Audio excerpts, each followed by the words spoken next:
Hi everyone, this is Julia, and welcome back to the English Talk community, where we turn your English learning into something natural, fun, and truly part of your everyday life. I'm really glad you're here with me today, whether you're walking to work, washing dishes, or just sitting with your headphones in. This episode is for you. Let me ask you something. Have you ever felt stuck in English because grammar rules just don't make sense? Maybe you've studied for months or even years, memorizing all the grammar tenses, but when it's time to speak, your mind just goes blank. You freeze. You wonder if you should say, I have gone, or I went, or I had gone, and while you're thinking, the moment passes. The conversation moves on, and you're left feeling frustrated again. Does that sound familiar? If it does, you're not alone. I've spoken to hundreds of learners around the world who've gone through exactly the same thing. People who studied hard, passed English exams, and still couldn't speak with confidence when it mattered most. Maybe that's you too. And if it is, don't worry. You're in the right place. Now think back for a moment. Do you remember the first time you tried to speak English with someone and realized you didn't know how to form the sentence correctly? You knew the words, but they didn't come out the way you expected. Maybe you felt embarrassed or nervous. Maybe you thought, I need to go back and study more grammar. But what if the problem wasn't a lack of grammar knowledge? What if the real problem was the way we've been taught to think about learning English? Here's something I want you to consider today. What if you don't need to study grammar to speak English well? I know. That sounds almost wrong, right? After all, schools around the world teach English with a heavy focus on grammar, past tense, future tense, present perfect, conditionals, articles, passive voice, page after page of rules and exceptions. But let me ask you, have those rules helped you speak more fluently? Or have they created more confusion? If you're like most learners I talk to, the answer is probably the second one. You've learned the grammar, but when it comes to speaking, it feels like you're stuck in your head. You're thinking about structure instead of simply saying what you want to say. And that mental pause between the thought and the sentence is where fluency disappears. So I want to invite you to let go of grammar for a moment. Just for this episode, put it aside. What if, instead of learning rules, we focused on listening and repeating? What if you could become fluent by copying what native speakers say, without needing to explain why a sentence is built a certain way? This might sound strange, but it's exactly how you learned your first language. Think about how babies learn to speak. They don't start with grammar books. They don't ask their parents to explain verb conjugation. They just listen. They repeat. They use what they hear. And little by little, they start speaking clearly, with the correct grammar, even though no one ever taught them the rules. Now, of course, you're not a baby anymore. But your brain is still capable of learning that way, through exposure, repetition, and real-life use. That's how I learned English myself. That's how so many of my students made progress after years of being stuck in traditional classes. So, here's the real question. Are you willing to try a new approach? Are you ready to stop worrying about being perfect and start focusing on communication? I know that's not always easy. Many of us were raised with the idea that mistakes are bad, that we need to be correct before we open our mouths. But in language learning, mistakes are part of the process. In fact, they're essential. The more mistakes you make, the more opportunities you have to learn. And the more you speak, the faster those mistakes disappear. I want to encourage you to shift your mindset. Instead of thinking, I need to get this sentence right, try thinking, I want to be understood.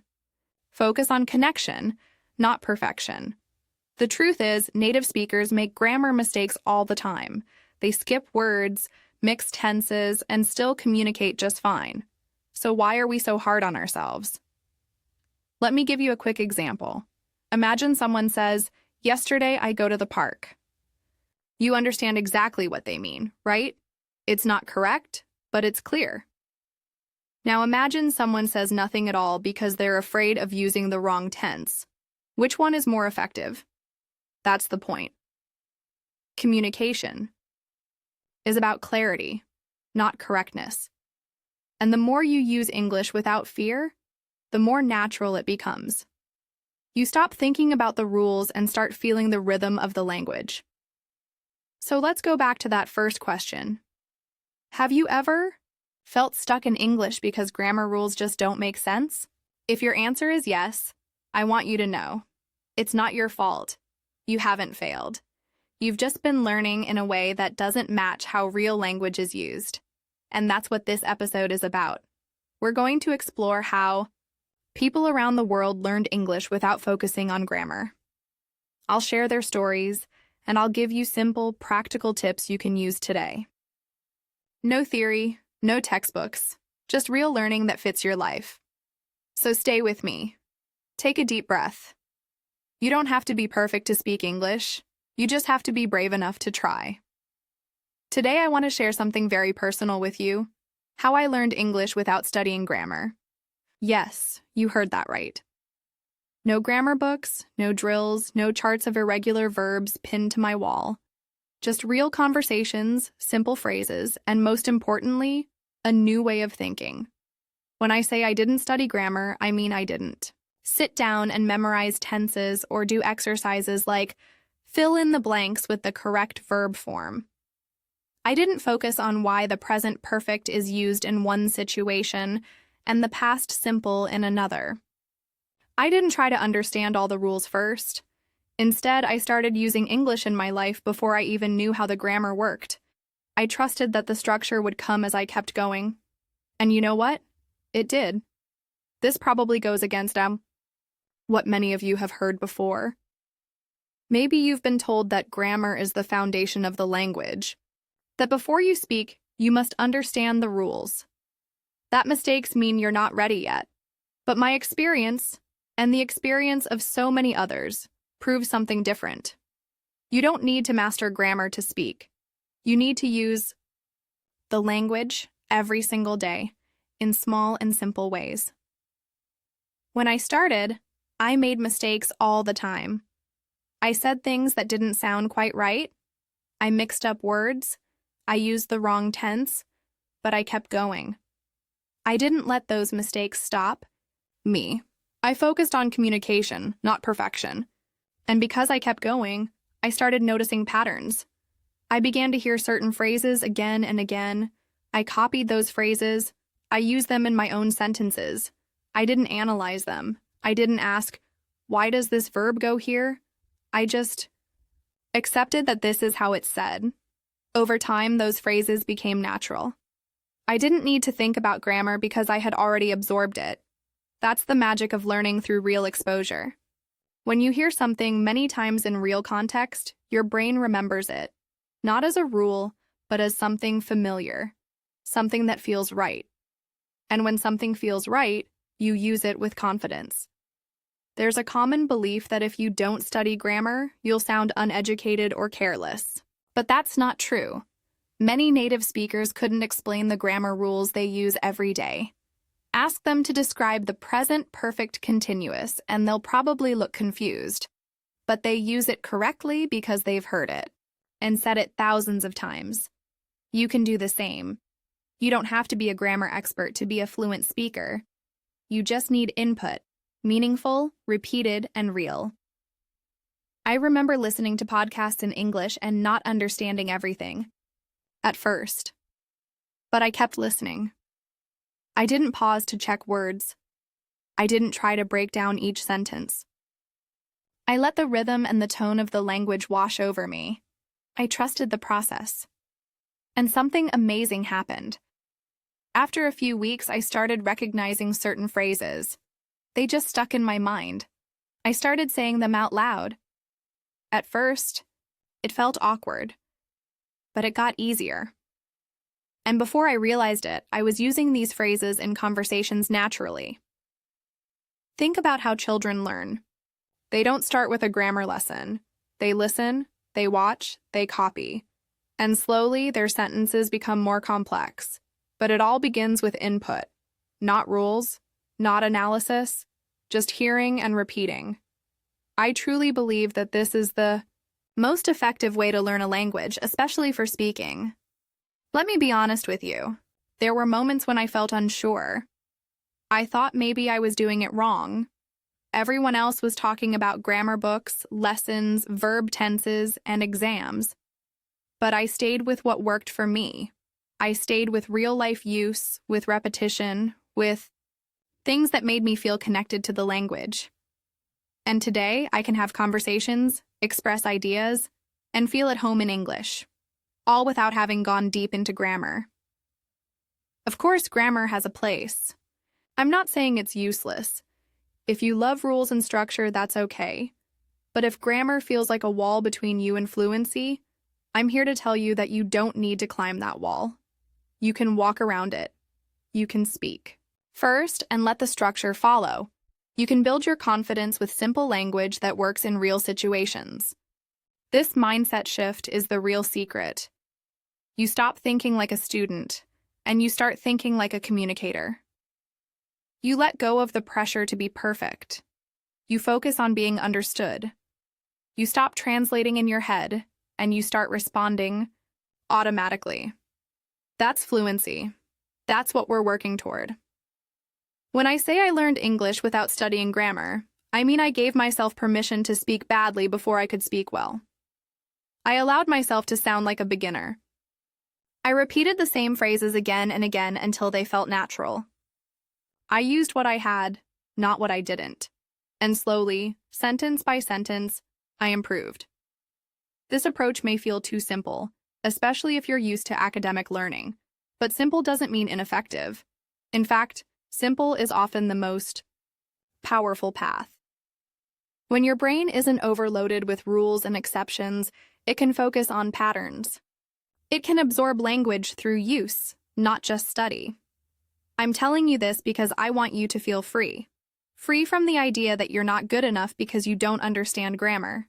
Free to speak, to make mistakes, and to grow. You don't need more grammar lessons. You need more connection with the language. You need to listen, to repeat, to play with English in your daily life.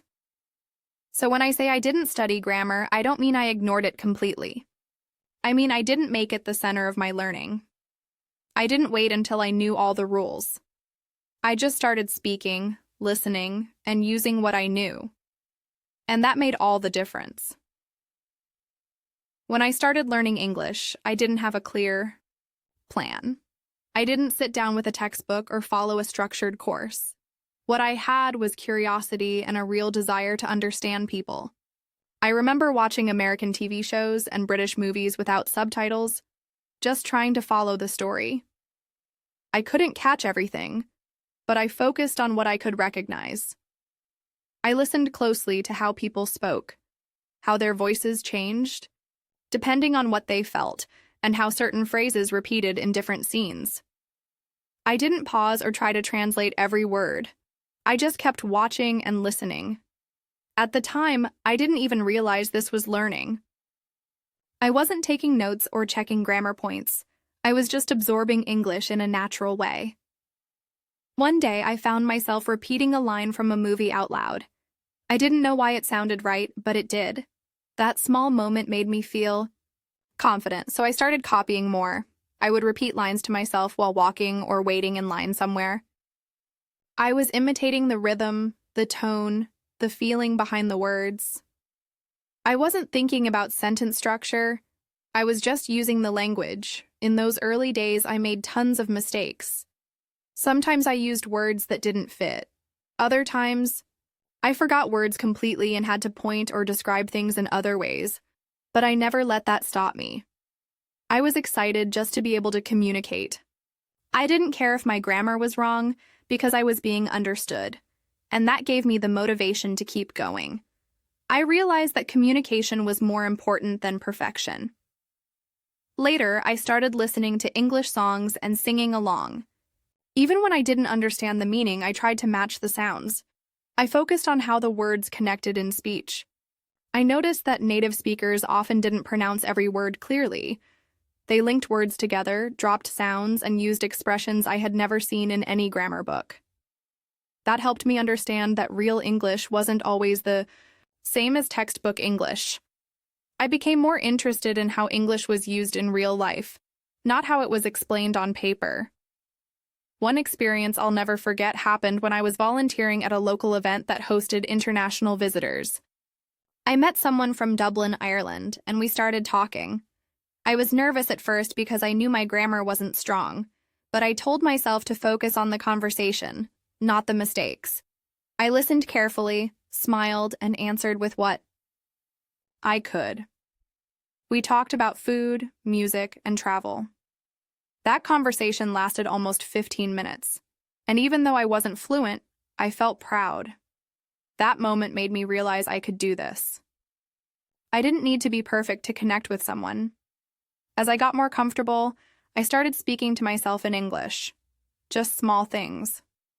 I would describe what I was doing. I'm making tea. I'm walking to the bus stop. I'm feeling tired. These small sentences became a habit. And over time, they helped me think in English. That was a big shift for me. I didn't need to translate everything in my head anymore. I just responded naturally, using what I had heard and practiced. Again, I didn't worry if my grammar was perfect. I trusted that it would improve as I used the language more. Another thing I did was watch YouTube channels and listen to podcasts in English. I wasn't focused on learning grammar. I was focused on understanding the message. I liked channels where people talked slowly and used real-life topics. One channel I remember had a woman from Toronto sharing daily stories. She didn't teach grammar. She just talked, and I listened. That's how I picked up words like, by the way, you know, actually, and kind of. These expressions weren't in any of the grammar books I had seen, but they made my English sound more natural. Sometimes people ask me how I knew I was improving if I didn't study grammar. The answer is simple. I could feel it. I could feel the difference in my confidence, in how long I could keep a conversation going, in how fast I could respond. I started understanding more in conversations and on the radio. I started making fewer mistakes without even realizing it. Grammar was still there, but it was growing naturally, like a tree that gets stronger with time, not because someone drew it on paper, but because it was alive and used every day. I remember meeting a girl from Florence, Italy, who had the same approach. She told me she never studied grammar seriously. She just listened to audiobooks in English and copied the way people talked. She worked in a hotel and spoke with tourists all the time. She said, I don't know why this is correct, but I hear it all the time, so I say it like that too. I completely understood her. That's exactly how I felt. And her English was excellent. She was fluent, confident, and clear. That showed me once again that grammar is not the only path to fluency. Also spent time with a group of exchange students in Lisbon, Portugal. One of them, a guy from Warsaw, Poland, told me he had tried learning English through grammar rules for years, but never felt confident. Then he started watching sitcoms with subtitles and repeating jokes. After a few months, he could hold casual conversations. He said he felt freer because he wasn't worried about being wrong anymore. He just focused on being part of the conversation. His story reminded me so much of my own. All of this helped me understand something important. You don't have to wait to speak. You don't have to master rules before you open your mouth. You can start small. You can speak with the words and phrases you already know. And slowly, with time, your grammar will catch up. It's like learning to ride a bike. You don't read the manual first. You just get on, wobble a little, and eventually, you find your balance. Looking back, I'm glad I didn't wait to feel ready. I'm glad I didn't wait for grammar to make sense before I started speaking. If I had waited, I would still be waiting today. Instead, I just took the first step. I listened, copied, and used what I knew. And every conversation, every mistake, every sentence I tried brought me closer to fluency. I know this can work for you too. Let me tell you about someone I met a few years ago. His name is Luca, and he's from Milan, Italy. Luca is one of those people you meet and instantly like. He's warm, funny, and full of energy. But what really stood out to me was how confident he was when speaking English. At first, I thought he had lived abroad for a long time or maybe studied English in a formal way. But when I asked him how he became so fluent, his answer surprised me. He said, "I just listen to music. That's it. No classes, no textbooks, no grammar exercises, just music. Every single day." He told me he used to spend hours listening to songs in English, pop, rock, even old jazz tracks. He didn't care about the genre. What mattered to him was the sound of the language, the rhythm of the words, and the feeling behind each line. He would play the same song over and over again until he could sing every word without looking at the lyrics. At first, he didn't understand much. But little by little, the words started to make sense. Luca said the first song he really connected with was "Imagine" by John Lennon. He heard it one day while walking home, and something about the melody and the message touched him. He looked up the lyrics online and listened again, this time following each line carefully. Then he listened again and again until he could repeat every word. He wasn't focused on getting every sentence grammatically correct. He just wanted to feel the song, to speak it out loud, to let it become part of him. Soon, music became a daily part of Luca's routine. He listened on the bus, during his workouts, while cooking, and even when he was falling asleep. He didn't just listen passively. He was active about it. He would sing along, pause to repeat lines, try to imitate the pronunciation of native singers, and use the phrases he learned in casual conversation with friends who also spoke English. That repetition gave him something grammar books never gave him: confidence. He told me about a moment that changed everything. One day, while on a trip to London, he stopped at a cafe and ordered coffee in English for the first time. It was a simple moment, but for him, it was huge. He said he heard himself say the words, and it felt natural, like singing a line from a familiar song. He wasn't nervous. He wasn't translating in his head. The phrases just came out, and the person behind the counter understood him immediately. That moment stayed with him. Luca kept using music as his teacher. He started creating small playlists based on different moods or topics: songs for feeling happy, songs about travel, songs that told stories. With each new song, he learned something new. He picked up expressions like, "Take your time," "Let it go," "On my way," and "Make it right." These were real, living phrases, not something he had to memorize from a list, but something he had heard again and again in different voices, in different emotions, in different styles. He told me he never worried about understanding 100% of the lyrics. If he understood the main message, that was enough. Sometimes he would go back and check what a word meant, especially if he heard it often.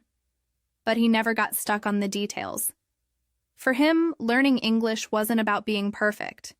It was about being present with the language. Music helped him do that. It gave him rhythm, emotion, and a connection to the culture that no grammar lesson ever had. Later, Luca started making short videos where he explained what certain lyrics meant to him. He wasn't a teacher, but he shared what he learned in his own words. People loved his videos because they were honest, simple, and real. He didn't pretend to be an expert. He just said, "This is how I understand it, and here's how I use it." One of his most watched videos was about the phrase, "You've got this." He heard it in a song, used it in a conversation, and then explained it to others. That's how powerful one song can be. He also told me something I think is really important. He said, "When you sing in English, you stop being afraid of making mistakes." That hit me. Singing gave him the freedom to speak without fear. He didn't judge himself. He didn't wait to be perfect. He just expressed himself. And because of that, he practiced his pronunciation, his intonation, and his confidence all at the same time. Without sitting down to study, he was learning more than he ever expected. Luca's story is a reminder that fluency doesn't always come from traditional learning. Sometimes it comes from something as simple as a song. Something that makes you feel something. Something you want to repeat, not because you have to, but because you love it. That emotional connection is what makes language stick. And when you repeat those lyrics, when you feel the words in your mouth and let them become part of you, something changes. You start to believe in your voice. He told me about a friend of his from Valencia, Spain, who started doing the same thing. Inspired by Luca, she began listening to her favorite English songs and repeating the lyrics every morning while brushing her teeth. After a few months, she said she felt like she was thinking in English without even trying. Music became her practice space. And she even joined an online karaoke group just to get more chances to speak and sing in English. That shows how powerful repetition and fun can be. So when people ask how Luca became fluent, the answer is simple. He made English part of his life in a joyful way. He didn't sit at a desk with a list of verbs. He danced around his room singing. He smiled when he recognized words in new songs. He used those phrases when talking to friends. He repeated lines until they felt like his own. And because he enjoyed it, he kept going. When I think about Luca's story, what stands out the most is not just the music he listened to, but how he listened. There's a big difference between passive listening and what I call active listening. Luca wasn't just letting the songs play in the background. He was fully present. He listened with the intention to understand, to copy, to use. He didn't press pause every time he heard a new word. He didn't overthink each phrase. Instead, he absorbed the sound, the tone, the rhythm, and repeated it, over and over. That's what changed his English. Repetition is often overlooked, but it's actually one of the most powerful tools in language learning. It trains your brain to recognize patterns without needing to translate. Think about it. When you hear the same sentence again and again, your brain starts to process it automatically. You no longer stop and think, what does this mean? You just know. That's what happened to Luca. He heard the same expressions in songs over days and weeks, until they felt natural, until they became part of how he thought and spoke. He wasn't translating from Italian to English. He was imitating English directly. That's the shift. Translation slows you down. Imitation frees you. By copying the language as it is, sound, intonation, word choice, you build the habit of speaking without hesitation. And that's exactly what Luca did. His brain didn't need to do grammar math before he spoke. The phrases came ready to use, already formed from repetition. That's fluency in action. This is what I often call training your mouth and your mind. When you repeat a phrase out loud many times, your mouth learns the shape of the words. Your voice gets used to the music of the sentence. Your ears get better at catching similar patterns in conversation. Luca practiced this every single day. Not by studying, but by singing, by shadowing lyrics, by copying full sentences. That's active listening. And it works. You might think, but if I don't understand every word, am I really learning? The answer is yes. Because language is not just about understanding every word. It's about recognizing meaning through sound, rhythm, and context. Even when Luca didn't know a word, he kept going. He guessed from the rest of the line. He trusted that over time he would understand more. And he did. Because the key wasn't analysis, it was exposure and repetition. Let's take a simple example. Imagine you hear the line, "You're gonna be okay" in a song 10 times. At first, you might think about each word, but after a few listens, you stop analyzing. The phrase just becomes familiar. You don't need to translate it. You feel it. You start using it when someone tells you they're stressed. That's real English, born from repetition and listening. It's alive, emotional, and useful. I've seen this happen not just with Luca, but with so many learners from different countries. People who repeat the same podcast episode, or watch the same movie scene, or read the same short dialogue until it becomes automatic. That's not boring. It's smart. Repetition helps you internalize the structure of the language. You stop asking yourself, "Is this correct grammar?" and start saying, "This sounds right." And that's the level where fluency starts. There's something else repetition does. It builds confidence. The more you repeat, the more familiar the language becomes. And the more familiar it is, the less fear you feel when speaking. Luca didn't worry about mistakes because the phrases he used were already tested, already practiced. They came from songs he loved, lines he believed in. He wasn't inventing English. He was repeating English that he had heard and trusted. That gave him courage. And let's talk about memory. If you read a grammar rule once, you might forget it tomorrow.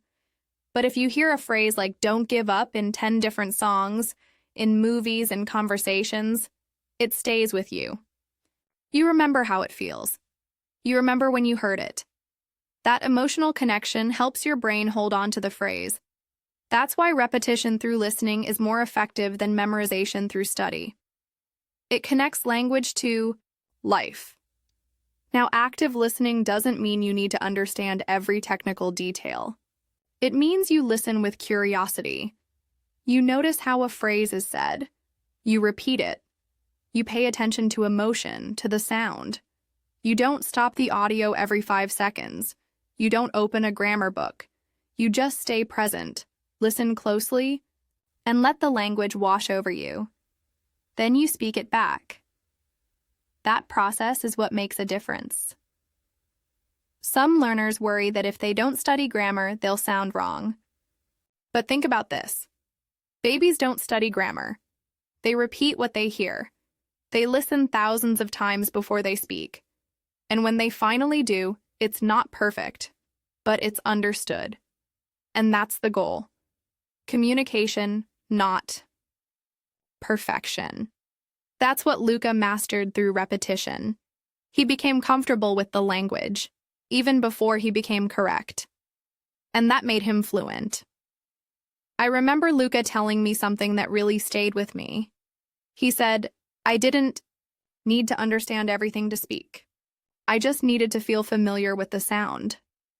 That idea changed how I see language learning. Familiarity comes from hearing the same thing again and again. Just like when you recognize a song after the first few notes. The more you hear English, the more it feels like home. Repetition is the bridge between hearing and speaking.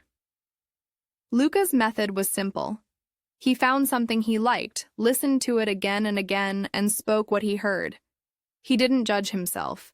He didn't ask if it was advanced or academic. He just focused on connection. And he stayed consistent. That's what made the difference. You don't need a classroom for that. You just need your ears, your voice, and a bit of patience. So when you think about your own English journey, ask yourself, are you trying to understand every rule?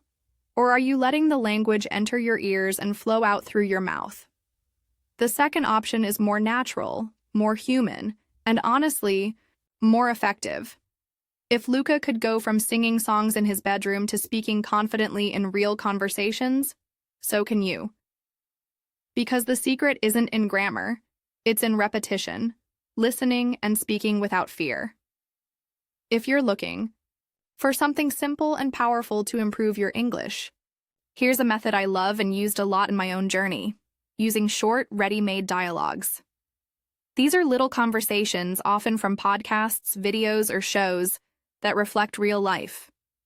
They're short enough to remember, but packed with useful expressions. When you repeat them every day, they become part of your natural speaking habits. It's a way to practice without pressure, and it brings amazing results over time. Think of it like this. You're training for a role in a play. Actors don't sit down to study grammar rules before performing. They read their lines. They rehearse. They repeat the same phrases again and again until they sound natural. That's exactly what you're doing when you use dialogues. You're rehearsing for real life. You're preparing for the moments when you'll need to say, "Can I help?" "You?" Or "I'd like a coffee, please," or "Do you want to go for a walk?" These are not complicated sentences. But they're useful, and they appear in real conversations all the time. The beauty of short dialogues is that they give you structure, vocabulary, and rhythm all in one package. You don't need to build the sentence yourself. It's already there. You just copy it, use it, and eventually you own it. That's what I mean when I say, make the sentences yours. It's not just repeating the words, it's adding your voice, your energy, your intention. That's how language sticks. You don't need special materials. You can use any short conversation you find interesting. Maybe it's a short clip from a show. Maybe it's from a podcast episode, like this one. Or even something you read with audio, like a mini story. The important part is to choose something short, clear, and realistic. Don't pick something academic or overly formal. You want conversations that sound like what real people say in real situations. That way, you can actually use them in your daily life. Here's a way to start. Pick a simple dialogue, just 4 or 5 lines.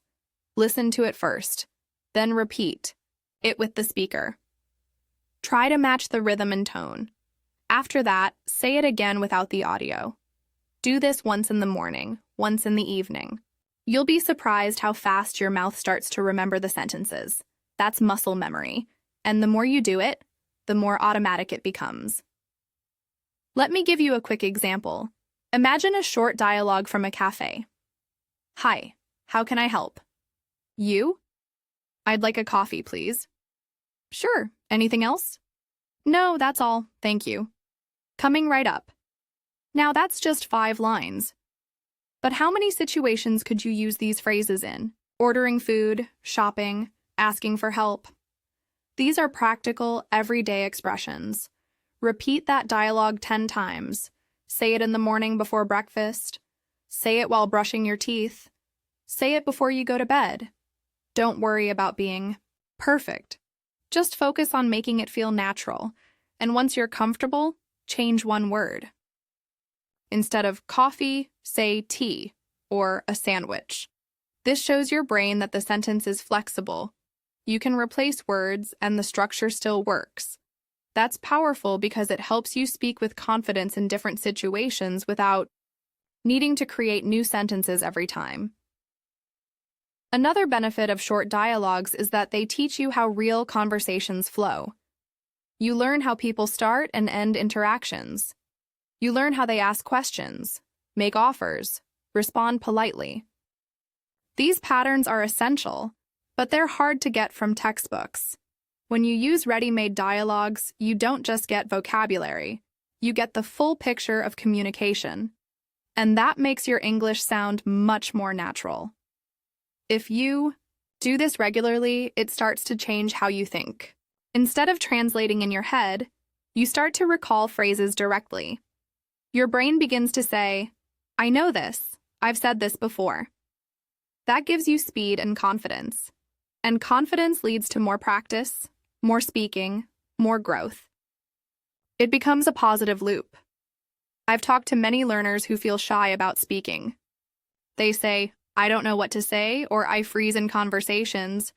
But when they start practicing short dialogues, that fear gets smaller. Why? Because they already know the lines. They're not starting from zero. They've practiced at home. They've said the words out loud. So when the moment comes, they're ready. Another trick that helps is recording yourself. Say the short dialogue and record it on your phone. Then listen back. How does it sound? Can you say it a little smoother? This is not about being perfect. It's about noticing your progress. When you hear yourself speaking English clearly, even just a few lines, it's exciting. It motivates you to keep going. I always remind people that learning a language doesn't have to be hard. It can be playful. You can act out scenes. Pretend you're in a restaurant. Pretend you're meeting someone new. Use your imagination. Repeat those lines. Practice both parts of the dialogue if you want. The more you do this, the more your brain connects English to fun, real-life situations. And that emotional connection makes everything easier to remember. One of my students, Anna from Warsaw, used this method to prepare for a job interview. She didn't memorize a script. Instead, she practiced small dialogues she thought might come up. Tell me about yourself. Why do you want this job? What are your strengths? She listened to examples online, repeated them, and customized them. When the interview day came, she told me she didn't freeze. She just spoke naturally, because she had practiced those lines so many times. They felt like her own. That's the goal here. You're not just learning English. You're learning to respond in English without stress. You're building your own toolkit of phrases. And those tools come from short, simple, real dialogues. So, here's something you can try today. Pick a dialogue, keep it short, repeat it out loud 10 times, do it again tomorrow, and again the next day. Change a word. Record yourself. Say it faster, slower, with different emotions. Make it part of your voice. That's how you move from knowing English to using English. And it doesn't take hours. Just a few minutes a day, with consistency, can change everything. Let me tell you about Sophie, from Lyon, France. She's someone I really admire for her dedication and her approach to learning English. Sophie didn't grow up speaking English, and she didn't study it in a formal way either. What she did have, though, was a clear goal. She wanted to feel comfortable speaking in English, not in a classroom setting, but in real conversations. So instead of buying grammar books or memorizing verb tenses, Sophie chose something that felt natural and fun, watching her favorite sitcom every night. Now Sophie didn't try to catch every single word. She didn't pause the video to translate. She didn't write down vocabulary lists or try to understand every little detail. What she did was much more effective. She focused on the phrases. She listened to how the characters spoke. She paid attention to how they reacted, how they responded, how they asked questions and made jokes. She was learning through patterns, rhythm, and context. And over time, these phrases started to become familiar. She told me once that it was like learning by osmosis. Just by hearing the same expressions again and again in the same situations, her brain started to recognize them. At first, she just understood the tone or the feeling, but later she could repeat the lines. She started to say things out loud during the episodes. It was like she was joining the conversation. The more she did this, the more natural English started to feel. Sophie chose one sitcom and stuck with it. She watched the same episodes many times. This was something very intentional. She wasn't trying to watch 100 different shows. She wanted repetition. She wanted to hear the same sentences used again in different episodes. And because sitcoms are usually full of everyday conversation, it was perfect. She got used to hearing expressions like, "Are you serious? No way. I can't believe it. What's going on?" And so many more. These are real things people say all the time, and she learned them without translating, without rules, just through listening and repetition. Another thing she did was mimic. She didn't just passively watch, she actively repeated what she heard. She would pause after a sentence and say it out loud, or sometimes she would say it with the character, matching their intonation and rhythm. That kind of shadowing is powerful.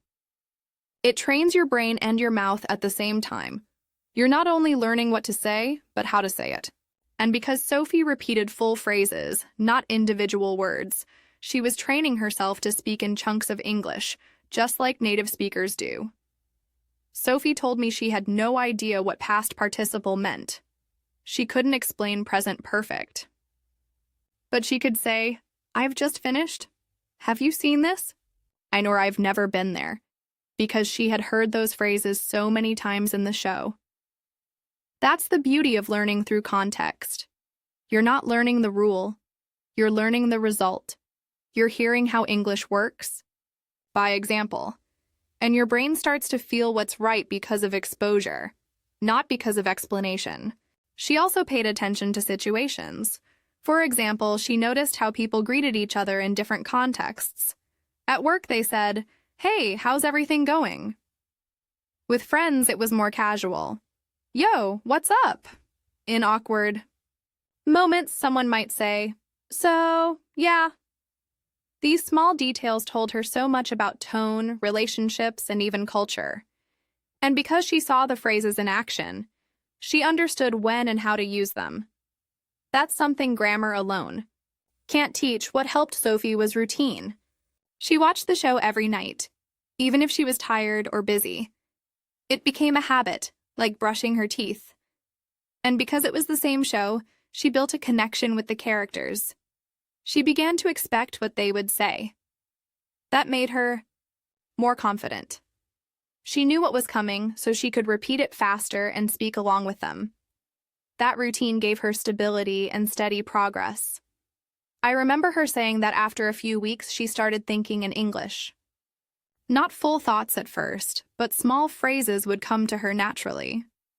She would wake up and think, "What time is it?" Or when someone surprised her, she'd think, "Are you kidding me?" in English. That shift, from translating to thinking directly in English, is what fluency feels like. And it came from watching shows, not from grammar drills. She also used subtitles in a smart way. In the beginning, she watched with English subtitles, not to read everything, but just to match the sounds with the words. After some time, she turned them off. She started relying only on her ears. And when she didn't understand something, she didn't panic. She just kept watching. Because that's how real conversations work. Sometimes you miss a word, but the meaning is still clear. That's a mindset that helped her a lot. There was a time Sophie traveled to Dublin for a short course. When she arrived, she realized she could understand her host family easily. Not because they spoke slowly, but because the rhythm and expressions were familiar. She had heard them all before in her favorite show. She wasn't shocked by the speed of real speech because she had trained her ears through sitcoms. That gave her a huge confidence boost. She told me that, during her first dinner with the host family, someone made a joke and she laughed, not because she translated it, but because she got it. That small moment meant everything. It showed her that she wasn't just learning English, she was living it. So, Sophie's story is proof that you don't need to focus on every grammar detail. You don't need to understand every single word. If you focus on phrases, tone, repetition, and daily exposure, English starts to grow in your mind naturally. It becomes a part of your thinking, your reacting, your everyday communication. And the best part is, it can be fun. You can enjoy the process just like Sophie did. One of the most powerful things about Sophie's experience is how it shows us a different way to understand English, one that feels more natural and less stressful. She started using real English phrases before she ever knew why they were correct. She wasn't asking herself whether it was the present perfect or the past simple. She just knew that when someone finished a task, they would say, "I've just finished." And when she wanted to ask someone about a recent event, she would say, "Have you seen this?" It wasn't about choosing the right verb tense. It was about communicating clearly and feeling understood. This is something I want you to think about. When you were a child learning your first language, you didn't sit down and study grammar rules. You didn't start speaking after someone explained sentence structure to you. You listened, you copied, you repeated what you heard, and you made mistakes. And slowly your brain started to make sense of the patterns. That's how natural learning works. It always starts with listening and understanding meaning from context. When Sophie heard people in her favorite show say things like, "You gotta be kidding me," or "I'm on it," she didn't stop to break it down. She didn't ask, "Why do they use gotta instead of have to?" She just paid attention to how those phrases were used. She noticed what was happening in the scene, the tone of voice, the facial expressions, and with that, she got the message. She understood what the phrase meant emotionally and situationally, even if she couldn't explain the grammar behind it. That's something we often forget as adult learners. We think we need to understand the rule before we can use the language. But in real communication, it's the opposite. Comprehension comes first. You don't need to know the grammar rule to say something correctly. You need to know what it sounds like, what it feels like in context. That's how you start to build fluency. Let me give you an example. Imagine you hear the phrase, "I'm gonna go," many times in movies or conversations. Over time, you understand that it means, "I am going to go." You don't stop to think about the contractions or future tense. You just hear people say it when they're about to do something. "I'm gonna go take a shower." "I'm gonna go grab lunch." That repetition, that natural exposure, is what teaches you how to use it, not a textbook rule. Sophie picked up dozens of phrases like that, and she told me it made her feel like she was learning English from the inside. It wasn't something outside of her that she had to study. It was something she was absorbing through real interaction. When you focus on meaning and function instead of form, you give yourself permission to use the language before you understand the rule behind it. That's when real communication begins. Think about how kids learn phrases like, "I don't know," or "What's that?" They don't learn the grammar first. They hear someone say it over and over again, and then one day, they say it themselves. And it works. Someone understands them. That's success. That's real language learning. The explanation might come later, maybe years later, but the understanding comes first. Sophie's brain didn't need grammar labels. It needed context and emotional connection. She remembered lines from scenes where the characters were arguing, laughing, or feeling sad. And because those moments were emotionally rich, the language stuck. She wasn't just memorizing words, she was experiencing them. That kind of learning is powerful because it connects to memory in a deeper way. I think one of the biggest problems in traditional language learning is the belief that we must be able to explain something before we can use it. But when we focus too much on explanation, we stop ourselves from speaking. We hesitate. We overthink. And that hesitation is what blocks fluency. Fluency comes from confidence, and confidence comes from familiarity. You become familiar with the language by hearing it, seeing it, and using it in real situations. Sophie also told me that when she tried to explain grammar to herself, she felt stuck. But when she just listened and repeated, she felt free. She felt like the language flowed more easily. She didn't have to stop and correct herself. She just followed the rhythm of what she had heard before. That natural rhythm is something you can only develop by paying attention to how English is actually used. She didn't care about getting every detail right. She cared about being understood. And the amazing part is, she was. She could hold conversations, respond quickly, and make jokes in English without knowing the rules behind the sentences. That's because she trusted her instincts. She trusted her brain to recognize patterns and build meaning naturally. Let me ask you something. When was the last time you heard a phrase and thought, "I get it. I've heard that before. I can say that too." That moment, when you recognize and reproduce a phrase without thinking, is the foundation of fluency. It means your brain is building connections. It means you're learning the way we all naturally learn, by listening, observing, and imitating. And that's why I always say, don't be afraid to speak before you understand the rules. Use the language. Make mistakes. Let yourself experience English the way Sophie did. If you hear something enough times, in enough contexts, your brain will understand it, often without you realizing how. The explanation might come later. Maybe a teacher will confirm it. Maybe you'll read about it one day. But the real learning already happened when you started using the phrase correctly, in context, without needing to analyze it. So remember, comprehension comes before explanation. Use what you hear. Repeat what feels natural. And trust that the grammar will follow. Your brain is smarter than you think. It was designed to learn languages through connection and experience. All you need is input, exposure, and the willingness to speak without fear. That's how Sophie did it. And that's how you can do it too. If you've been following along with the examples from Luca and Sophie, you'll have noticed a common thread running through their stories. They learned English by listening and repeating. This is a powerful method for gaining fluency. And now I want to give you a very practical tip that you can start using today. The key here is simple. Pick a show or a channel you love and start copying the phrases you hear. It sounds easy, right? But there's a real technique to it, and it's one that can quickly boost your confidence and help you sound more natural in conversations. Why do I say pick a show or a channel that you love?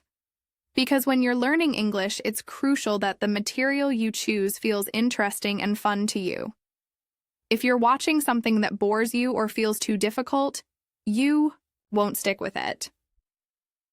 So, think about what you enjoy. Is it a comedy series, a crime drama? Maybe it's a cooking show or a YouTube channel that teaches you about travel. The content doesn't matter so much as the fact that it keeps you engaged. That's the first step in making this method work for you. Once you've chosen a show or channel, the next step is to focus on how the characters speak. Pay attention to their tone, their intonation, and how they form their sentences. Don't worry about understanding every single word. Just listen to the rhythm and the flow of their speech. Think about how they react to different situations. Are they excited, surprised, sad? Notice how their emotions come through in the words they use. For example, if you're watching a TV show and a character says, "No way, I can't believe it," listen carefully to how they say it. What's their tone like? Are they using a rising intonation, showing excitement or disbelief? Do they say it quickly, with lots of energy, or more slowly, like they can't believe what they just heard? Take note of how they say it, not just what they say. This is the part that will help you sound more natural when you speak English. Now comes the most important part: repetition. Don't just listen to a phrase once and then move on. No, you need to repeat it, out loud. Say it exactly the way the character says it. You want to match their tone and rhythm. Try to make it sound as natural as possible, as if you were the one in the scene. The more you repeat the phrase, the more your brain will start to internalize it. It won't just be words, it will be a part of how you express yourself in English. Here's the thing. When you focus on repeating phrases in this way, you're training your ear and your mouth to become more comfortable with the sounds of English. This repetition builds muscle memory. It's the same as practicing a sport or learning to play an instrument. The more you practice, the easier it gets. And most importantly, you start using those phrases in your own conversations, without even thinking about it. But here's the trick. Don't try to write anything down. I know. Writing things down seems like the natural thing to do when you're trying to remember new vocabulary. But trust me, in this case, it's better to let go of the pen and focus on listening and speaking. Writing can slow you down and take your attention away from how the language actually sounds. You want to absorb the words and the rhythms, not just the spelling. When you repeat the phrases out loud, you're learning the flow of the language in real time. For example, let's say you're watching a show and hear the character say, "It's not that simple." Instead of stopping the video and writing it down, pause and repeat the phrase out loud. Say it a few times and really focus on how the character says it. Feel the rhythm of the sentence. Then, when you're ready, play the video again and hear the phrase one more time. This repetition is key. It helps your brain remember the sentence structure, the vocabulary, and the natural flow of the language. Another example. Imagine you're here watching a cooking show where the host says, "Now we're going to saute the onions until they're golden." Don't just passively hear the words and move on. Pause, repeat it out loud, and get comfortable with the sounds. You can even mimic the host's excitement and energy when they say the words. The goal is to feel confident using these phrases as part of your everyday language. If you keep doing this every day, you'll notice that the language starts to stick. You'll be able to use those phrases in your own conversations without thinking too much. And the more you practice, the easier it will be to understand what others are saying. You'll begin to recognize phrases and expressions naturally, and that will boost your confidence in speaking. The beauty of this method is that it doesn't require a lot of time or effort. You can do this while you're doing other things. Watch an episode of your favorite show during your lunch break, or listen to a YouTube channel while you're getting ready in the morning. It's all about integrating English into your daily routine in a way that feels natural and enjoyable. Let's take it a step further. Try to do this not only with one show or one channel, but with several. If you're listening to a podcast about history one day and watching a comedy series the next, you're getting a range of different speaking styles and accents. This helps you become more adaptable in conversations. You'll start to pick up different ways people speak, depending on the situation, and this will make you sound even more natural when you speak English yourself. It's important to remember that this is not about perfection. It's not about getting every word or phrase exactly right. It's about getting comfortable with the language and feeling confident when you speak. As you repeat phrases from your favorite shows or channels, you're building your fluency piece by piece. So pick a show, pick a channel, and start repeating what you hear. Don't focus on writing things down or analyzing grammar. Just listen, repeat, and enjoy the process. This is how fluency builds naturally, and it's a great way to make English a part of your everyday life.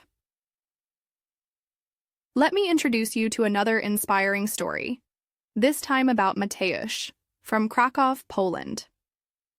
Mateusz had a unique opportunity to practice his English every single day, and his experience really shows the power of consistent, real-world practice. Mateusz worked at a hostel in the heart of Kraków, a city that attracts travelers from all over the world. His job at the hostel wasn't just about managing check-ins or answering questions. It was about speaking English. Every day he interacted with tourists from various countries, helping them with directions, offering advice on where to go, and even sharing recommendations for local restaurants and activities. The beauty of this situation was that Mateusz was surrounded by English all the time. He wasn't just learning English in a classroom or reading grammar books. He was using English in real-life situations, with real people. But here's the thing. Mateusz wasn't perfect when he started. In fact, he made a lot of mistakes. He would mix up tenses, mispronounce words, and sometimes struggle to express himself clearly. But instead of letting those mistakes hold him back, Mateusz saw them as a natural part of the learning process. He didn't stop speaking because he wasn't perfect. Instead, he used every conversation as an opportunity to improve.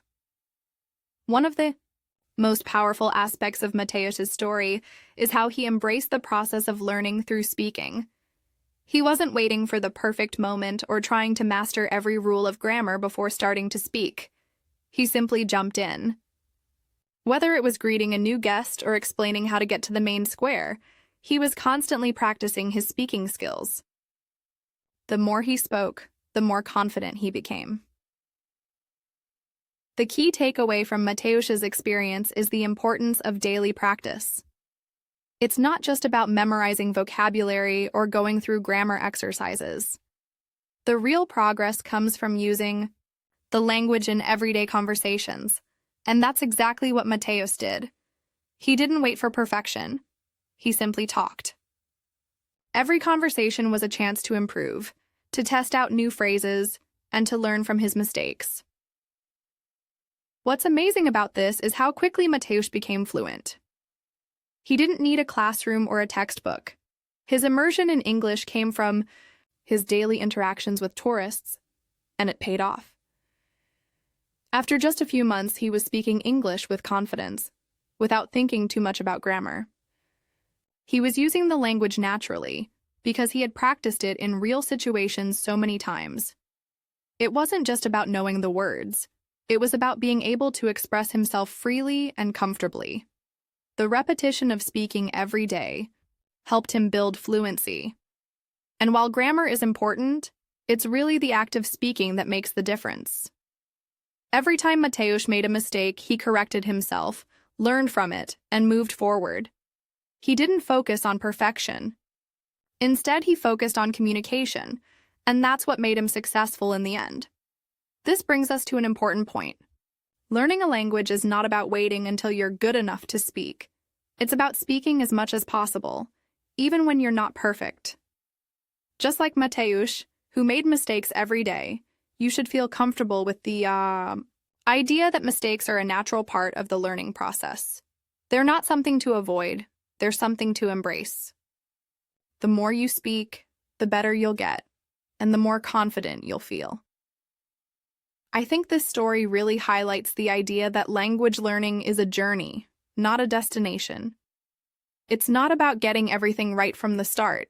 It's about making progress every day, one conversation at a time. And that's what Mateusz did. He didn't wait for perfect conditions or ideal circumstances. He just used the language whenever he could, and that led to real, meaningful progress. Let's take a moment to think about how you could apply this to your own language learning journey. Maybe you don't work at a hostel, but there are plenty of opportunities to practice English in your daily life. Think about your routine. Do you have any situations where you can use English every day? Maybe it's talking to a friend online, chatting with a colleague at work, or practicing with someone you know who speaks English. The more you practice speaking, the more comfortable you'll become. Just like Mateusz, you might make mistakes along the way, and that's okay. Mistakes are part of the process. The important thing is to keep speaking, keep practicing, and keep improving. Don't be afraid to use English, even if you're not sure if it's perfect. What matters is that you're using it. Now let's think about how you could start incorporating more speaking practice into your routine. Maybe you can find a language partner to speak with regularly, or perhaps you could join an online community or a language exchange group. Another idea is to simply start talking to yourself in English. It may sound a bit strange at first, but talking to yourself is a great way to practice and get used to thinking in English. You can practice things like ordering food, giving directions, or even just talking about your day. The key is consistency. Just like Mateusz, you need to make speaking a part of your daily routine. The more you practice, the more fluent you'll become, and the more confident you'll feel when speaking English. It's not about waiting for the perfect moment or trying to sound like a native speaker. It's about using the language as much as you can and allowing yourself to make mistakes along the way. That's how you'll truly learn. So next time you're in a situation where you can speak English, go for it. Don't worry about being perfect. Just focus on communicating. Like Mateusz, you'll find that the more you speak, the better you get. And soon you'll be speaking English with the same confidence and ease that he does. Let's take a moment to dive deeper into Mateusz's story and reflect on why his approach to learning English was so effective. As I mentioned, Mateusz worked at a hostel in Kraków, speaking English with tourists every day. The key to his success wasn't a perfect understanding of grammar rules or knowing every word in the dictionary. It was his ability to communicate without worrying about making mistakes. One of the biggest challenges language learners face is the fear of making mistakes. It's something we all deal with, right? We're often afraid of speaking because we're worried about getting something wrong. We fear that people might judge us, or worse, that we'll make a fool of ourselves. It's a very natural fear, but it can hold us back from really making progress. Mateusz didn't let this fear control him. Instead of waiting until he felt ready to speak, he jumped right into the conversations with tourists. He didn't worry if his grammar wasn't perfect or if he couldn't remember every word. He simply focused on communicating, and that made all the difference. The more Mateusz spoke, the more comfortable he became. It wasn't about waiting for the perfect moment to speak or waiting until he knew everything there was to know about English. No, Mateusz understood that the best way to improve was to practice as much as possible, even if it meant making mistakes along the way. He embraced the fact that mistakes were part of the learning process, and that's why he was able to develop such a high level of fluency. This idea of not worrying about correctness is something that many language learners struggle with, but it's crucial if you want to truly become fluent. When you stop worrying about making mistakes, you give yourself the freedom to speak and practice more. And the more you speak, the more natural it becomes. This is how fluency is built. Not by focusing on perfection, but by just using the language as much as possible. Think about it. When we were babies, we didn't worry about grammar when we learned to speak our first language. We didn't think, oh no, I used the wrong tense. We just spoke. We learned by listening, repeating, and interacting with the people around us. And the same principle applies when learning a second language. The more we practice, the more our brains absorb the language and the more natural it becomes.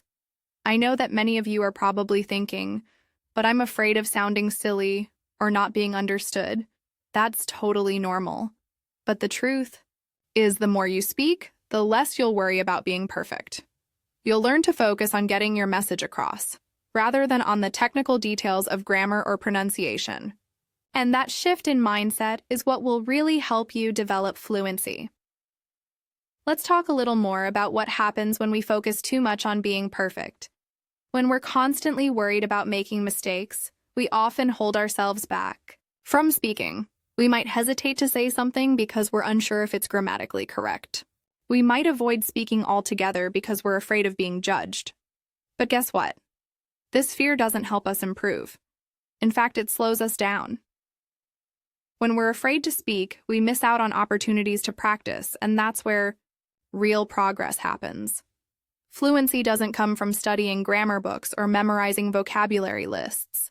It comes from speaking, interacting, and using the language in real-life situations. And that's exactly what Mateusz did. He didn't care if he made mistakes because he knew that each conversation was an opportunity to improve. When we focus on communication instead of correctness, we become more confident. We start to notice that we're able to express ourselves more easily, even if we don't have the perfect word or the perfect sentence. And as we continue practicing, we start to see that we're making fewer mistakes and using more complex language naturally. So, let's look at some ways we can apply this mindset in our own learning. First of all, it's important to remember that making mistakes is a normal part of the process. If you're not making mistakes, you're probably not practicing enough. So embrace them, learn from them, and keep moving forward. Each time you speak, you're getting closer to fluency. Another way to practice this is to set goals that focus on communication, not perfection. For example, instead of setting a goal like, I want to speak perfect English, try setting a goal like, I want to have a conversation in English every day, even if I make mistakes. This goal takes the pressure off and focuses on the process of speaking and improving, rather than on achieving perfection. One of the best ways to build your confidence is to practice with people who understand that mistakes are a natural part of learning. Try finding a language partner or joining a language exchange group where you can practice speaking in a relaxed environment. These are great opportunities to practice speaking without the fear of being judged. The more you practice with people who are supportive and understanding, the more confident you'll become. If you can't find a language partner, don't worry. You can still practice speaking on your own. Try talking to yourself in English. It might feel a bit strange at first, but it's a great way to practice your speaking skills and get comfortable using the language. You can talk about your day, describe things around you, or even practice speaking about topics you enjoy. The key is to make speaking a regular part of your routine. And remember, you don't have to wait for the perfect conditions to start speaking. You don't need to know everything about grammar or vocabulary before you start. You just need to start speaking. The more you speak, the better you'll get.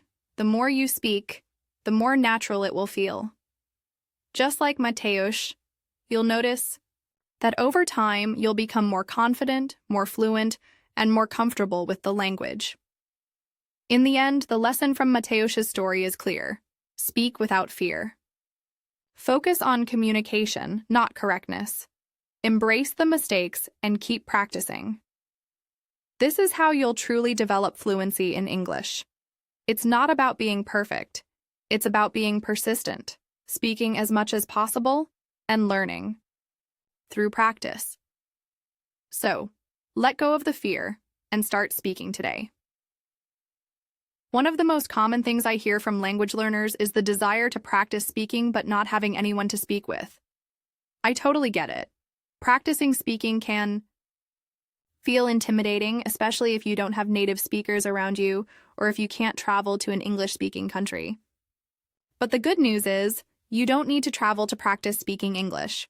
There are plenty of ways to simulate real conversations without leaving your home. Let's break it down. First, I want you to understand that the goal is real speaking. Many learners get caught up in trying to perfect their grammar, but that's not the most important thing when you're trying to develop fluency. Fluency comes from being able to express yourself confidently, and that requires practice. So, no matter where you are in the world, you can still practice speaking English effectively. The first way to simulate real conversations is by using voice messages. This is something I've personally found to be incredibly useful. Whether it's through WhatsApp, Telegram, or any other messaging app, sending voice messages to friends or language partners can really boost your speaking skills. But even if you don't have a language partner, you can still use this technique with yourself.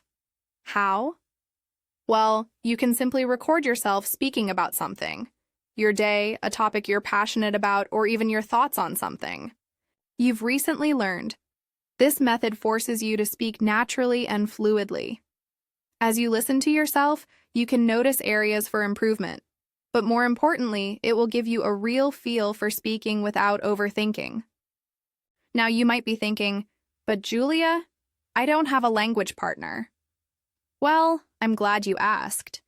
The beauty of modern technology is that there are so many online platforms where you can connect with other learners and native speakers. Websites like HelloTalk, Tandem, and Speaky allow you to find people who want to practice English, just like you. You can exchange voice messages, text, or even do video calls. And the best part? You don't need to leave your home. You can find people from all around the world who are also eager to practice. This is a fantastic way to engage in real conversations. Ask questions and get feedback without the need to travel. For some of you, this might still feel a bit intimidating. It can be nerve-wracking to speak with someone you don't know, especially if they are a native speaker. But remember, no one expects you to speak perfectly. What matters is that you practice and make mistakes, because that's how learning happens. If you're feeling hesitant, start small. Send a few voice messages or practice with simple phrases. Over time, you'll feel more comfortable. But let's talk about something else you can do to practice speaking. Talking to yourself. Yes, you heard me right. Talking to yourself in front of a mirror might sound a little strange at first, but trust me, it's incredibly helpful. The reason this works is because it allows you to hear how you're speaking and see your facial expressions and body language. When you speak with someone else, you can't always control how you look or how confident you feel. But when you talk to yourself in the mirror, you have full control over the situation. This practice helps you gain confidence in your speaking skills and gets you used to the act of speaking English in a more natural, fluid way. When you're practicing in front of a mirror, focus on things like how you're pronouncing words, whether your sentences flow smoothly, and how your body reacts when you speak. Are you feeling tense? Are you looking at the ground instead of looking yourself in the eye? These are all things you can improve with practice.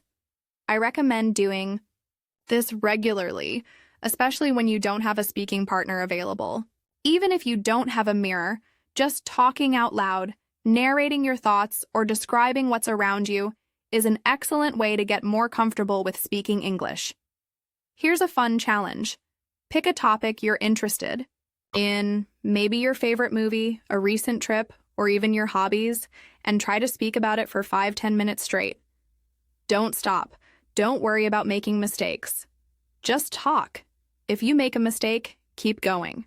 The goal here is to get into the habit of speaking without overthinking every word. Another useful practice is role-playing. This one might sound a bit silly, but it's an excellent way to simulate real-life conversations. You can act out situations where you might need to speak English, like ordering food at a restaurant, asking for directions, or even having a job interview. The more you practice these scenarios, the more confident you'll feel when you actually find yourself in those situations in real life. If you're feeling a bit self-conscious, don't worry. Role-playing doesn't have to be done in front of anyone. You can do it privately, either by talking to yourself or recording your voice. For example, let's say you're role-playing a conversation at a cafe. You might start by saying, "Hi, I'd like to order a coffee, please," and then respond to yourself as if you were the barista. "Sure. What kind of coffee would you like?" This kind of practice might feel awkward at first, but the more you do it, the more natural it will become. And the best part is, it's completely safe. You can practice as much as you want without worrying about making mistakes or being judged. But let's go back to technology for a moment. Another great tool you can use is language exchange apps. If you're not comfortable using voice messages yet, these apps allow you to chat with people in text format first. Once you feel more comfortable, you can move on to audio or video calls. The key here is to start small and gradually build up your confidence. Every message you send, every conversation you have is a step toward fluency. And here's a little bonus tip. Listen to yourself. After sending a voice message or recording yourself, take the time to listen back. Pay attention to your pronunciation, your pace, and your sentence structure. Are you speaking too quickly? Are you stressing the right words? This feedback loop is incredibly helpful because it allows you to see your progress and adjust areas where you might need to improve. Lastly, remember that consistency is key. If you can practice speaking for just a few minutes every day, whether it's with voice messages, talking to yourself, or using language exchange apps, you'll gradually see improvement. The more you speak, the more natural it will feel. And over time, you'll realize that you don't need to worry about grammar. What matters is communication, and that's what these practices are all about. So, the next time you feel stuck, because you're not able to travel or find someone to speak with, remember that you don't need to leave home to practice your speaking skills. With a little creativity and consistency, you can simulate real conversations and keep improving your English. And the best part? You'll be doing it in a way that feels natural, comfortable, and fun. When I first started learning English, I had one main goal in mind. I wanted to understand the language. I didn't want to spend hours with grammar books or memorizing complex rules. I just wanted to be able to speak and understand what people were saying around me. At the time, I thought that if I focused on speaking and listening, the grammar would eventually take care of itself. And you know what? I was right. Over time, I started to recognize grammar patterns without actively studying them. This didn't happen overnight, but gradually, I began to notice how English sentences were structured, how tenses worked, and how words connected to one another. I was never really thinking about grammar rules. Instead, I was absorbing the language naturally, through conversations, songs, and shows. I would hear certain phrases or sentence structures repeatedly, and my brain would start to connect the dots. At the beginning, it was all about listening to native speakers, whether in movies, TV shows, or even just casual conversations with friends. I paid attention to how people spoke, and I tried to understand the context. I didn't worry about the rules behind it. I just absorbed the rhythm and flow of the language. If I heard a phrase like, "I've been working all day," or "I had already eaten before you called," I didn't focus on what tense was being used. Instead, I tried to understand the meaning, and over time, I started recognizing those same patterns in other situations. What's amazing about this method is that you don't have to consciously think about grammar for it to start making sense. The more you listen and speak, the more your brain automatically begins to pick up on these structures. I'm sure you've heard people say that immersion is key, and in my case, that's exactly what happened. It wasn't immersion in a physical sense, like traveling or being in an English-speaking country. It was immersion in the language itself through daily exposure to English in various forms. For example, when I watched my favorite shows, I didn't focus on whether I understood every single word. I didn't stop to look up every unknown phrase or grammar point. Instead, I let the meaning of the sentence guide me, and eventually I started to notice patterns in how the language worked. Sometimes I would hear a sentence and just feel that it was right, without knowing why. The more this happened, the more I trusted my intuition when it came to speaking and understanding English. One of the most powerful experiences was when I started speaking with people. I noticed that the more I spoke, the more comfortable I became with certain expressions and sentence structures. At first, I made a lot of mistakes, and sometimes I would get caught up in what I should be saying according to grammar rules. But as I kept speaking, I realized that the key to fluency wasn't perfection. It was communication. By focusing on getting my point across, I stopped worrying so much about whether my grammar was perfect. And guess what? Over time, my grammar improved naturally. This process took time, but it was incredibly rewarding. The best part was that it didn't feel like studying.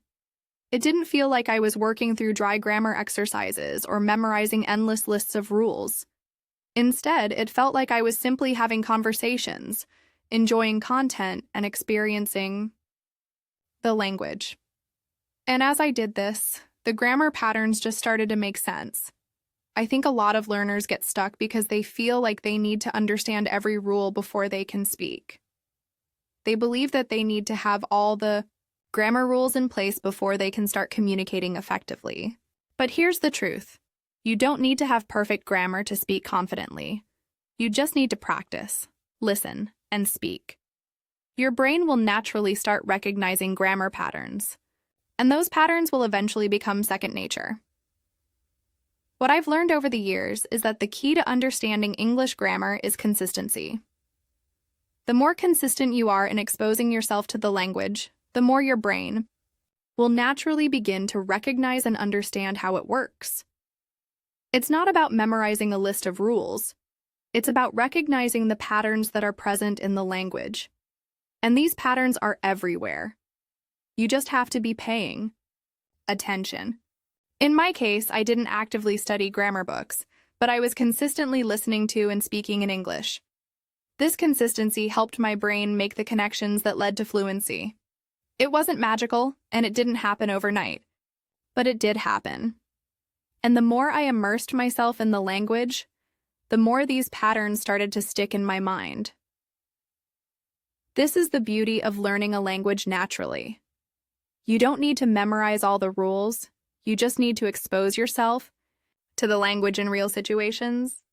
Your brain is designed to learn languages this way. It will pick up on the structures, the vocabulary, and the grammar without you even realizing it. And before you know it, you'll start speaking and understanding English more naturally and fluently.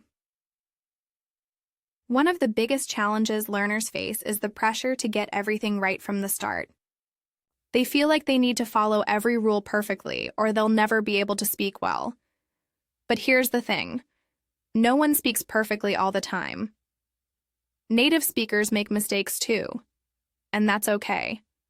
The goal is communication, not perfection. Once you let go of that pressure, you'll find that learning becomes much more enjoyable and effective. If I could give you one piece of advice, it would be this. Focus on using the language and enjoy the process. Listen to podcasts, watch shows, have conversations with friends. Just keep exposing yourself to the language. Don't worry about the rules. The rules will come, but they'll come naturally, and when they do, you'll already be confident in your ability to use them. So if you're feeling stuck with grammar, I want you to try this approach. Stop worrying about memorizing all the rules right now. Instead, focus on listening, speaking, and using English in real-life situations. Your brain will pick up the patterns over time. It might not happen immediately, but it will happen. Trust the process and give yourself the freedom to speak, make mistakes, and learn naturally. This is the way to fluency, without the stress of studying grammar rules. Let's take a moment to think about something. How did you learn to speak your first language? Did you sit down with a grammar book? Did you study rules about how sentences should be formed? Of course not. As a baby, you didn't know any grammar rules. You just listened, absorbed the language, and started using words. Over time, you began stringing those words together into sentences that made sense. You didn't worry about whether you were following a grammar rule. You just spoke. Now let's consider this for a second. Why can't we do the same thing when we're learning a new language? Why is it that we feel the need to study all the grammar rules before we can speak? After all, babies don't study grammar, and yet they speak fluently in their native language. This is an interesting point, right? Maybe we're overcomplicating things when we insist on understanding all the rules before we start speaking. Perhaps using the language is more powerful than knowing the rules behind it. Think about this. We often get stuck in the mindset that we have to understand every single grammar rule before we can speak with confidence. We feel that if we don't fully grasp how to form a sentence or when to use a particular tense, we'll be making mistakes. But in reality, you don't need to know every rule to use the language effectively. Sometimes simply using the phrase, expressing the thought or getting the meaning across is far more important than knowing the exact grammatical structure behind it. This brings me to a very important point. You can use English effectively without fully understanding every grammatical rule. Think about how you use your native language. Do you analyze every word and sentence you speak before you say it? Probably not. You speak instinctively, based on what you've heard and what feels natural. And the more you practice, the more those instincts become second nature. The same principle applies when learning English or any new language. You don't need to understand every rule to start speaking. Let's put this into perspective. Imagine a tourist who doesn't speak English fluently. They might make mistakes when ordering food at a restaurant or asking for directions, but the important thing is that they're communicating. Even if they don't get the grammar exactly right, they're still being understood. And that's the key, communication. It's the act of speaking, expressing yourself, and being understood that matters most, not whether you've got every rule in place. If you think about it, this is exactly what babies do when they learn their first language.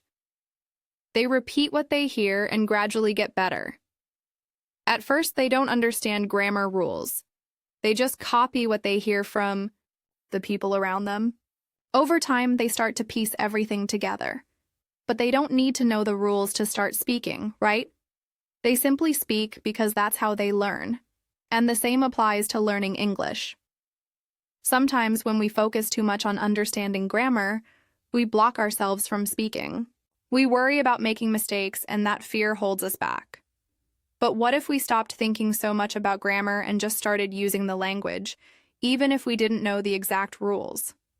The more we use it, the more our brain will start to make those connections, and eventually, we'll understand how the language works, just like babies do. It's the process of listening, repeating, and using the language that helps us get better, not memorizing rules or analyzing every sentence. So the next time you feel unsure about speaking because you haven't mastered a particular grammar rule, think about this. Babies speak without grammar lessons. Why can't we? Maybe using the language is actually more important than understanding every rule behind it. And by simply practicing, we'll naturally start to understand the structure of the language without even realizing it. We often think of language learning as a puzzle that requires us to figure out all the pieces before we can speak confidently. But what if that puzzle is meant to be put together as we go along? What if we don't need to know all the pieces right away? What if the process of speaking, even imperfectly, is the best way to learn? It's important to understand that speaking, even with mistakes, is a crucial part of learning. When you speak, you're actively engaging with the language, and that helps reinforce what you've learned. You might make mistakes along the way, but that's okay. Mistakes are a natural part of the learning process. And when you make those mistakes, you're actually giving yourself the opportunity to learn and improve. Every time you speak, you get one step closer to fluency. So the next time you're hesitant to speak because you don't know the perfect grammar rule, remind yourself, communication is the goal. You don't need to get everything right. What matters is that you're using the language, practicing, and improving over time. The more you speak, the more comfortable and confident you'll become. And just like babies, you'll start to understand the rules naturally, without having to focus on them directly. If you think about it, most people who speak multiple languages have learned them through a combination of listening, speaking, and repetition. They didn't necessarily focus on grammar first. They just used the language in real-life situations. And that's how they got better. The more you speak, the more you'll start to understand how the language works without even having to study all the rules. So here's the big takeaway. Focus on communication. Don't let the fear of making mistakes or not knowing all the rules hold you back from speaking. The more you speak, the more you'll understand. And just like babies, you'll get better over time, without needing to know every grammar rule in advance. Now, let's take a moment to reflect on everything we've talked about so far. There are so many different ways to learn a language, and the truth is, there isn't a one-size-fits-all approach. What works for one person might not work for another, and that's completely okay. The key is to find what resonates with you, what feels natural, and what you can stick with. So, think about it. Which approach speaks to you? Is it Luca's method of learning English through songs? Perhaps you love music, and you've always felt that a catchy melody helps you remember words and phrases. Or maybe, like Sophie, you're more of a TV show person, watching series and focusing on the phrases, not the rules.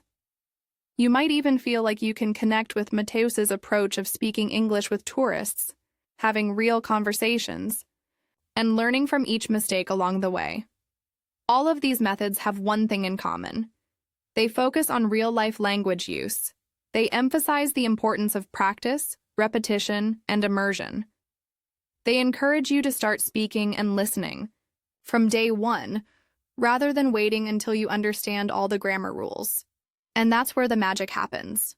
When you start using the language, you start feeling more confident, and your brain naturally begins to make connections.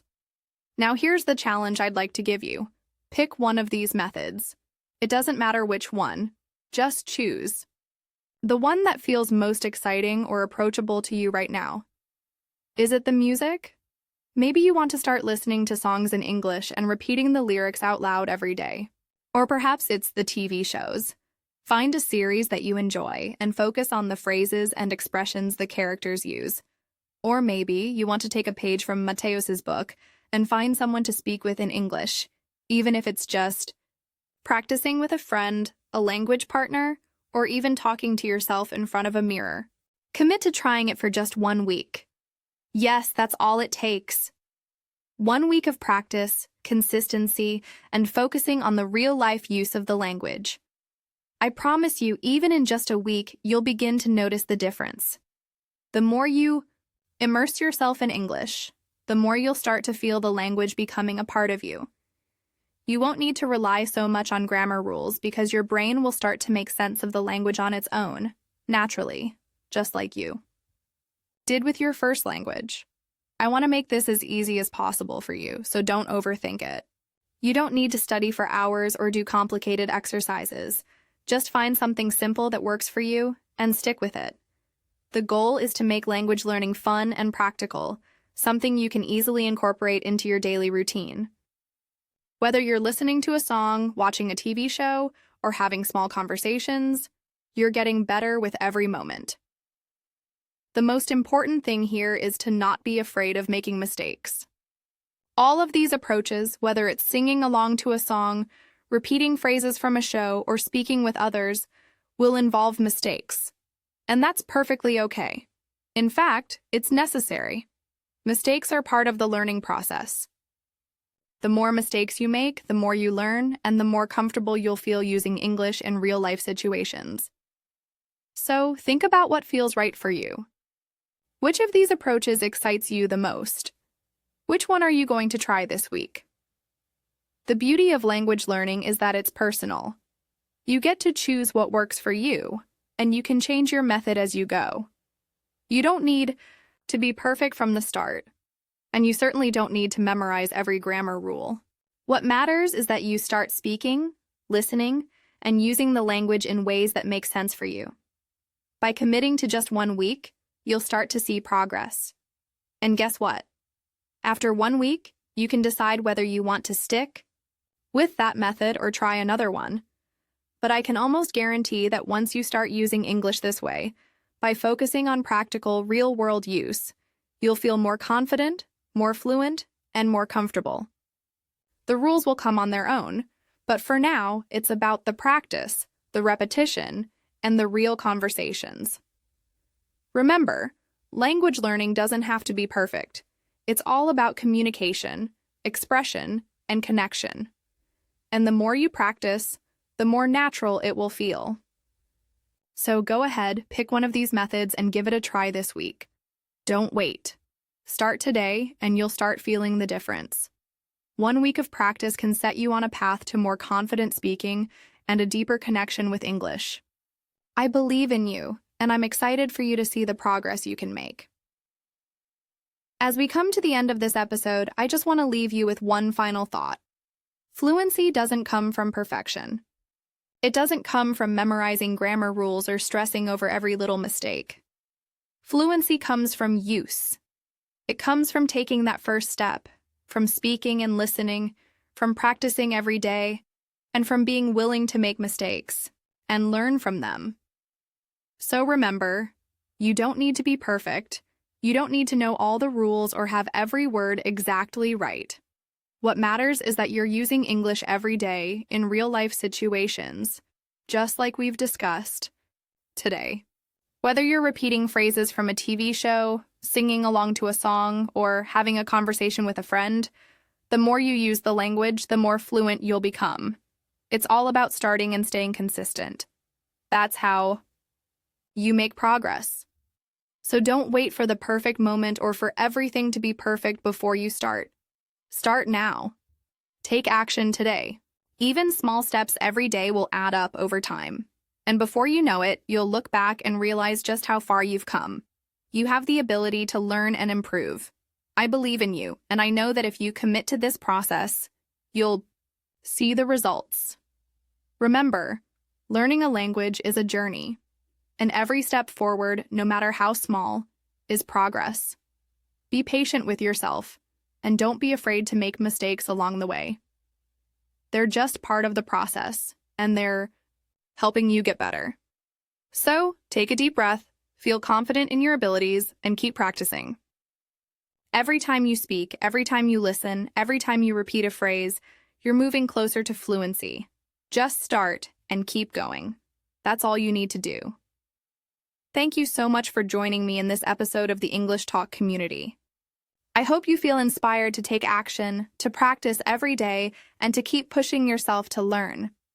Remember, fluency comes from use, not from perfection, and you are fully capable of achieving it. You've got this. And of course, I'll be here next time, ready to dive into more tips and strategies to help you improve your English. I can't wait to see you in the next episode. Until then, keep practicing, stay positive, and never stop believing in your progress. See you soon.